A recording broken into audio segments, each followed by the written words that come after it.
Hello everyone.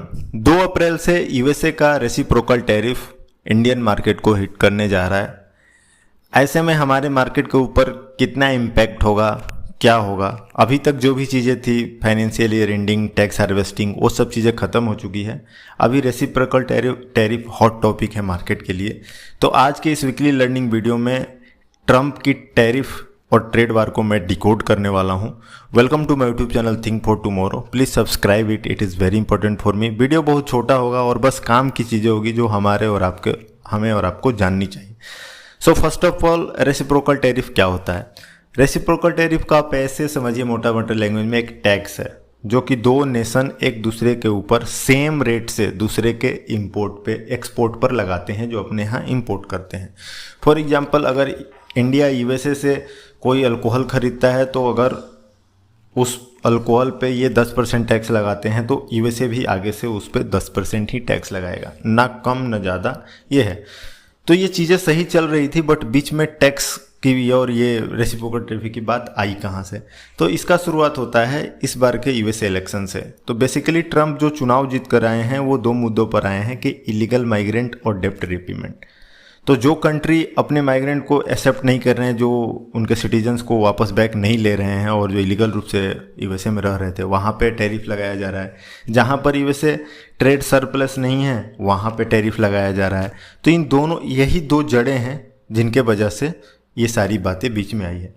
India का stand क्या है? इंडिया का स्टैंड सिंपल है। जो इलीगल माइग्रेंट वाला था उस पर तो इन्होंने एक्सेप्ट कर लिया, बोल दिया ठीक है, जो हमारे लोग हैं उन्हें भेज दीजिए।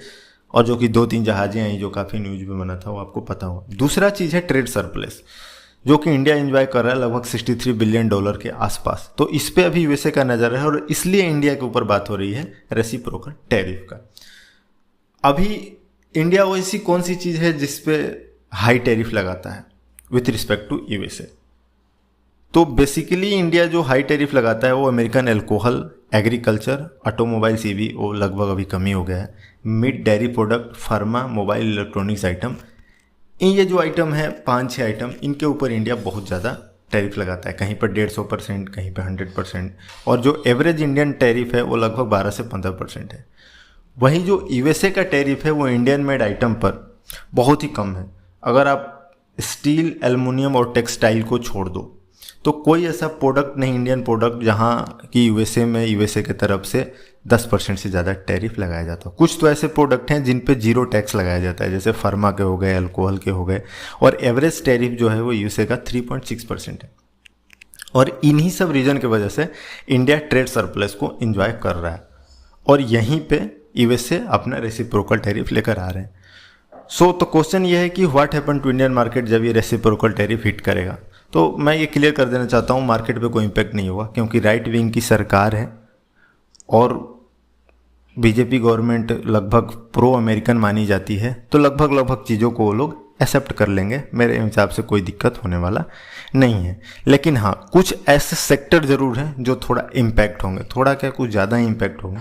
तो उन सेक्टर पे हमें नज़र रखना होगा। For example, alcohol industry, automobiles, pharma, agriculture product, chemical, petrochemical, jewellery. बेनली वही सेक्टर इम्पैक्ट हो गए जहाँ पे इंडिया हाई टैरिफ लगाता है और यूएसए कोई टैरिफ नहीं लगता। उससे होगा क्या कि हमारे जो प्रोडक्ट हैं उनका यूएसए में डिमांड कम हो जाएगा, क्योंकि वो फिर सस्ते नहीं रह जाएंगे और उस वजह से ये थोड़ा सा डिमांड प्रॉब्लम फेस करेंगे। तो इस सेक्टर पे इम्पैक्ट होना लाजिमी सी बात है।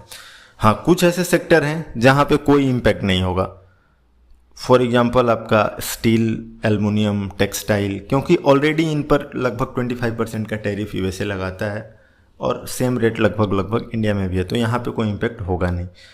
इन सब के अलावा, सेक्टर के अलावा, कुछ ऐसे इंडिविजुअल कंपनियाँ हैं जिनका इस टैरिफ से कोई लेना देना नहीं है, और वो कंपनियाँ जिनका यूएसए में मैन्युफैक्चरिंग फैसिलिटीज़ अवेलेबल है।